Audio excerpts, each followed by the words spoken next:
When love becomes a financial imbalance. We met when I was 19 and in my sophomore year of college. I didn't have a job, but I was a full-time student. When my SO and I started to see each other more, I would spend more time at his apartment. I didn't move in, all of my stuff was still in my dorm room, and I spent the majority of the day on campus, at least from 8 a.m. to 7 p.m. Even though I couldn't really help out financially with my SO, since he had a job at the time, I helped where I could. Buy lunch, coffee, help clean, and I had a monthly stipend I could spend in the university store, and I'd use that to help him out with groceries. It wasn't much at the time, but it was all I could do. I graduated last May, but I started working part-time when I was 21. In addition to my part-time job, I'm also helping a professor grade exams and do little jobs for her, and I'm taking a class studying for the GRE. All of this important because my SO feels that because I wasn't working for the first 2 years of our relationship, that he shouldn't have to pay for anything for a while. He thinks the financial situation should balance out. He hasn't had steady work, he'll be a bartender for a while, then get bored of that.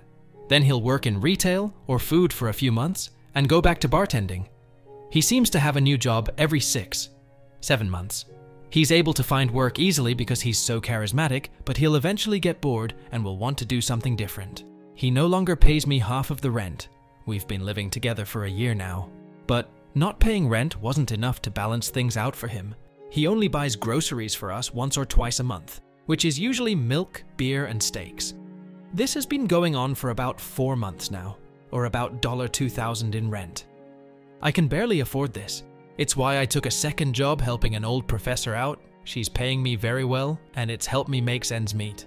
Not only is he not paying for anything, all the cleaning, cooking, apartment maintenance, driving, planning, date nights, etc. all fall on me. This makes me feel like I'm both the girlfriend and the boyfriend, because I do everything. I also feel like his parent because he makes a mess of the apartment, leaving trash on the ground, not cleaning up his spills on the counter, leaving dirty dishes out, and I end up cleaning it up. I don't want to. I usually ask him to clean it up, but I've waited up to 7 days before I relent and can't stand the sight of the mess he's made and then clean it up myself. Example. He spilled a large amount of syrup on the kitchen counter, didn't clean it up. It sat there for about a week.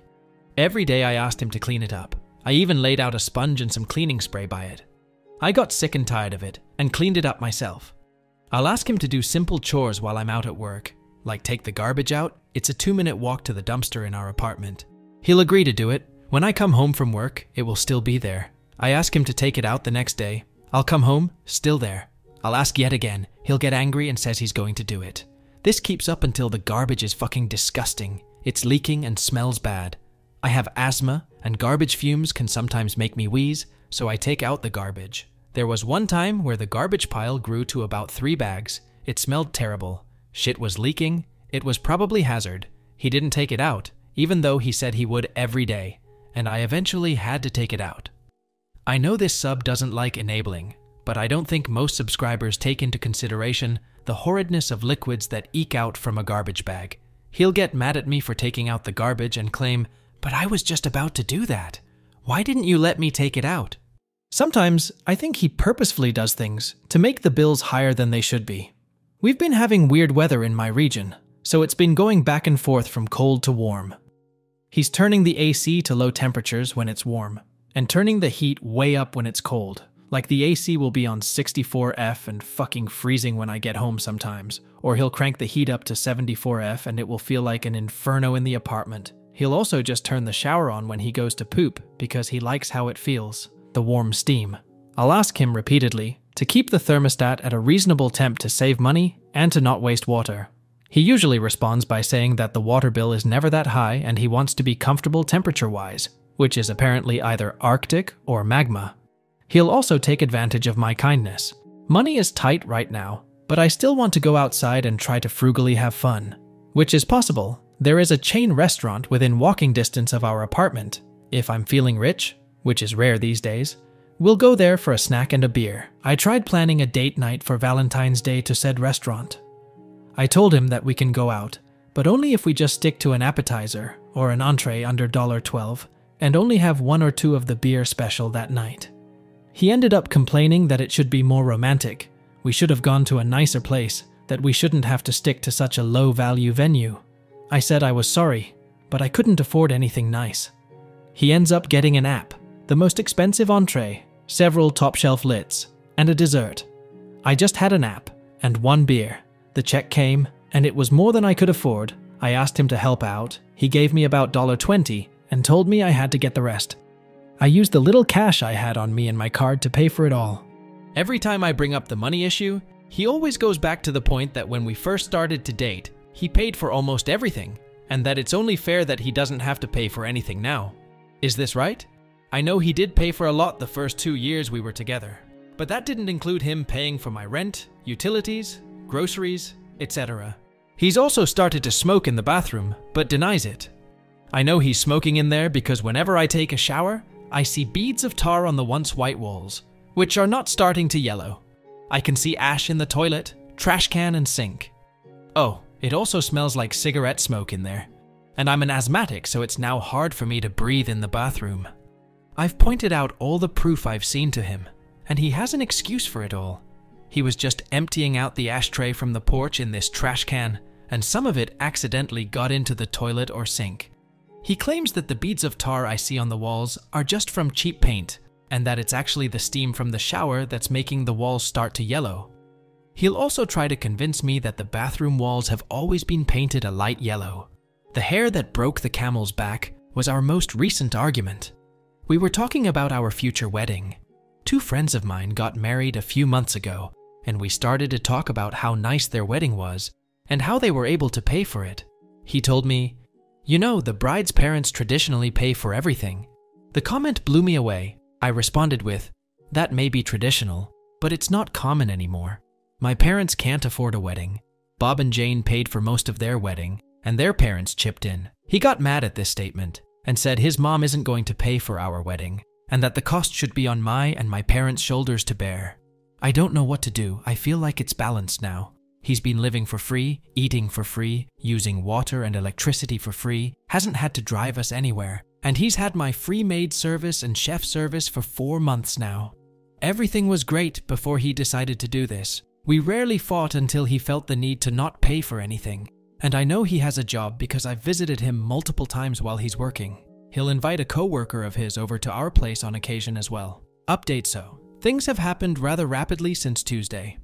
I talked to my mom some more about what has been going on. I wasn't too open with my parents about how bad it was. She basically wanted to get me out ASAP after I revealed more to her. Anyway, so here is what has happened so far.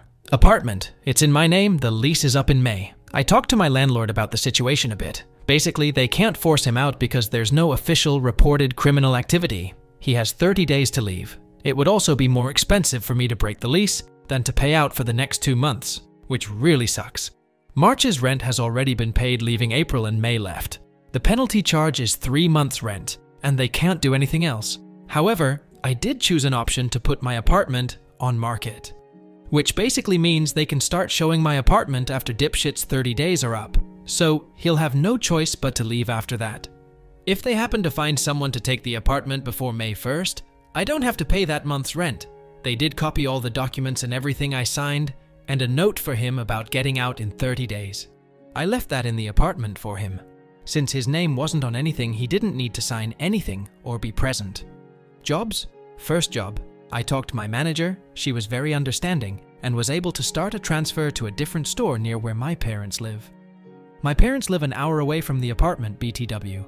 I still have to show up to work in my old town a few more times until the transfer is, chance it may not be accepted. But my manager and I were able to work out a light schedule, and there will be at least 3 other people in the store with me during those times I'm scheduled. Second job. I called my old professor, who was also super understanding. We had our under-the-table cash-only agreement, so it was easy to end that working relationship. It sucked, but she understood. A lot of people mentioned that this was an abusive relationship. I did a lot of research on signs you're in an abusive relationship, and he checks off a lot of boxes. There were a lot of other red flags I didn't even mention in my last post about how horrible he is.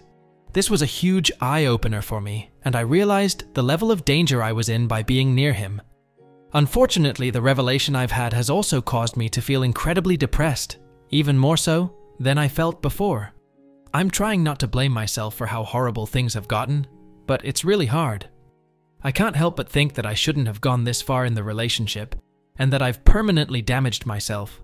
But that's a discussion for another sub. Sigh. As I mentioned earlier, my mom wanted me to GTFO of my apartment ASAP. I had to convince her not to drive down and take me away in that moment. Dipshit worked last night and would be out of the apartment after 5 p.m. My mom, dad, and uncle arrived at the apartment at 5:30 p.m. I told my best friend what was happening, who lives close to me, and she came by the apartment as well. The 5 of us were able to pack up pretty much everything I own and put it in all of our cars, so I'm now home. Loose ends. I still have a few GRE classes to attend, but it's only once a week.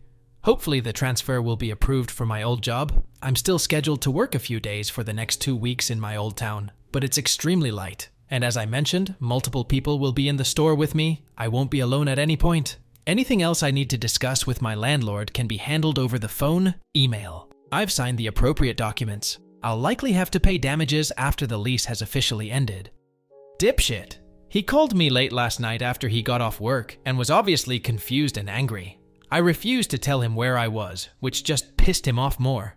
I told him that because he was financially abusing me, as well as emotionally abusing me, and scarring me on a regular basis by yelling, punching things, throwing things that I couldn't take it anymore.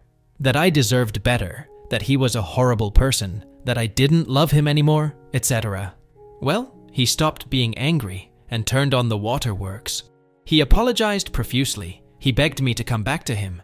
He said he could change and that he was only acting out because he was depressed and I should give him another chance. He even claimed that he was just about to tell me that we're financially even now. What are the odds? It was the most surreal conversation I've ever had in my life. I felt absolutely nothing for him. His tears didn't upset me. His anger didn't upset me. I was just cold and numb throughout the entire conversation. I felt like I was getting bored just talking to him and wanted the conversation to end ASAP so I could watch Netflix. I literally started to glaze over other things he was saying. He was going back and forth from being sad to angry, and I was just on the phone like, yeah, sure, no. Eventually, he caught on that I stopped paying attention to him. He snapped at me and asked when I was going to stop this bullshit I was pulling. He started to rage about something. I interrupted him and said I didn't want to talk to him anymore, that he was horrible and owes me thousands of dollars, and I never want to see him again. And then I hung up on him just as he about to put on the waterworks again. He called and texted a lot. I haven't responded. He's been continuing to call me today as well. My next step is to get a new number.